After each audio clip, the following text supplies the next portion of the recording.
Hey guys, welcome to Science Powered Fitness, and again, this is Ryan with Fluid Health. We're showing you today how to get a parasympathetic breath. So when you breathe, you use your primary respiratory muscle. It's called the diaphragm.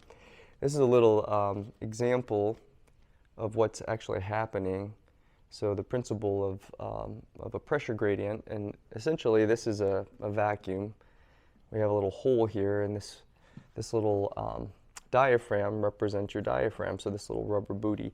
It basically serves as a mechanical action. If I pull down on it, notice that it expands these balloons. So when you create a downward force from the diaphragm, it creates a vacuum, creates a negative pressure, and that creates, again, this vacuum that sucks positive into negative. So it's kind of like a weather front that comes in. Right, so you have negative and positive pressure. So basically when you create this downward force from the diaphragm, remember it descends when you breathe in, creates this vacuum, pulls air into the lungs expand, and then they expand into the rib cage. Now what's nice is that big breath cycle actually stimulates your parasympathetic nervous system. This is your rest and digest system. This is why people always talk about using breath to recover and relax, and the tempo of the breath, trying to get it to go slower so you can evoke this parasympathetic relaxation. So that can be used for warm-ups when you're stretching, or cool downs when you're done with your workout, or perhaps right before bed so you can get a deeper, more restful night of sleep.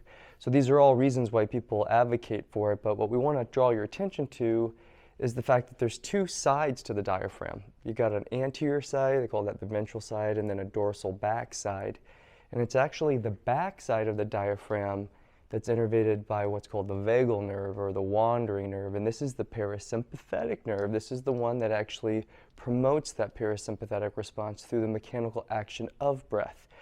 So what we have to realize is, in order to access the leverage to get to that backside diaphragm, the positioning of the trunk has to be maintained. So the rib orientation actually dictates whether or not you can get full access to that diaphragm's contraction and gain access to the posterior side, which then gives you the parasympathetic response. So they always refer to the rib cage and the diaphragm as a cup and a cup. So if your ribs are properly stacked on top of your pelvis and you maintain enough abdominal tension, the muscles that hold your ribs down on the front, you have a nice connection point between the bottom cup and the top cup. So again, this is the rib, this is the diaphragm. So if they're properly positioned, you get a nice vortex and it sucks air in. But if your ribs tip up and you contract down, you only access the anterior side, and that's the ventral side, and that unfortunately is innervated by the phrenic nerve, which is a sympathetic neural driver. So what we're saying here is that an improperly positioned rib cage orientation doesn't allow us to get a proper diaphragmatic breath, and by extension doesn't give access to that parasympathetic side. So again, abdominal co-contraction or restricted diaphragmatic contraction with inspiratory force is what gives us access to that deep, full parasympathetic breath. Again, details count when we're trying to, again, impact the nervous system. Questions on any of this stuff, guys, reach out to us at admin@fluidhealthandfitness.com. And once again, your body's designed to move, so stay in motion. We'll see you soon.